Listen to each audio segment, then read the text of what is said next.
വന്യതയുടെ കാണാക്കാഴ്ചകൾ സമ്മാനിച്ച് wild life photo പ്രദർശനം. തൃശൂർ ലളിതകലാ അക്കാദമിയിലാണ് പ്രദർശനം സംഘടിപ്പിച്ചിട്ടുള്ളത്.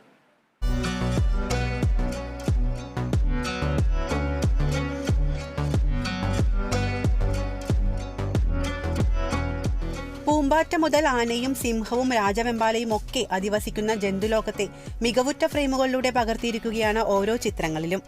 ഇതുവരെ ആർക്കും പകർത്താനാകാത്ത നിമിഷങ്ങളെ ഓരോ ഫോട്ടോഗ്രാഫർമാരും പ്രകൃതിയുടെ ക്യാൻവാസിൽ ഒന്നിനൊന്ന് മുന്നിട്ട് നിൽക്കുന്ന രീതിയിലാണ് പകർത്തിയിരിക്കുന്നത്.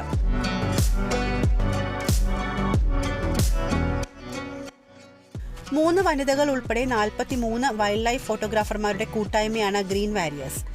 വിവിധ മേഖലകളിൽ പ്രവർത്തിക്കുന്നവരും ഫോട്ടോഗ്രാഫി പ്രൊഫഷണലുകളും തങ്ങളുടെ തെരഞ്ഞെടുത്ത 65 ചിത്രങ്ങളാണ് പ്രദർശനത്തിനെത്തിച്ചിരിക്കുന്നത്. കേരളത്തിനകത്തും പുറത്തും വിദേശത്തും എടുത്ത ചിത്രങ്ങളും പ്രദർശനത്തിലുണ്ട്.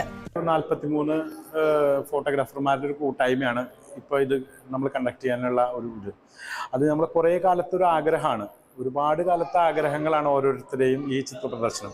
ഒരുപാട് നടക്കുമ്പോഴാണ് നമുക്കൊരു ഫോട്ടോ കിട്ടുന്നത്. ആ ഫോട്ടോ കാണുമ്പോൾ നമ്മുടെ മനസ്സിൽ തോന്നുന്നൊരു സന്തോഷം, അത് നിങ്ങളിലേക്ക് എത്തിക്കുക എന്നുള്ളതും അത് നിങ്ങൾ അതിൻ്റെ റിവ്യൂ ഒക്കെ എഴുതുമ്പോഴാണ് നമുക്ക് ബുക്കിൽ കമൻസ് എഴുതുന്ന പല ആളുകളും കൊണ്ടുപോകും. പടം കണ്ടപ്പോൾ എനിക്ക് ഭയങ്കര കാടിൻ്റെ ഉള്ളിൽ നിൽക്കുന്ന ഒരു ഫീല് കണ്ടു, കാടിനുള്ളിലേക്ക് നോക്കുന്ന പോലെ തോന്നിയെന്നൊക്കെ പറയും. അതൊക്കെ എഴുതി കാണുമ്പോണ്ടല്ലോ നമുക്ക് ഭയങ്കര ഒരു സന്തോഷമാണ്.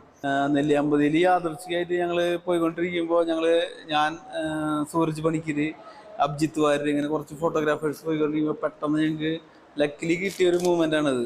തങ്ങൾ നേരിട്ടു കാണാൻ ആഗ്രഹിച്ച കാഴ്ചകൾ മുന്നിൽ ഒരുക്കിയപ്പോൾ ഉണ്ടായ സന്തോഷം പ്രദർശനം കാണാൻ എത്തിയവരും പങ്കുവച്ചു. മായ്ക്കപ്പെടുന്ന ഹരിതാഭയെ തിരിച്ചുപിടിക്കാനും വരും തലമുറയ്ക്കായി കാത്തു സൂക്ഷിക്കാനും നമ്മൾ ഓരോരുത്തരും പ്രകൃതിയുടെ കാവലാളായി മാറണം എന്ന ആഹ്വാനം ചെയ്യുക കൂടിയാണ് ഈ ഫോട്ടോ പ്രദർശനം. ലളിതകലാ അക്കാദമി തൃശൂർ ആർട്ട് ഗാലറിയിൽ നടക്കുന്ന പ്രദർശനം ഇന്ന് വൈകിട്ട് സമാപിക്കും.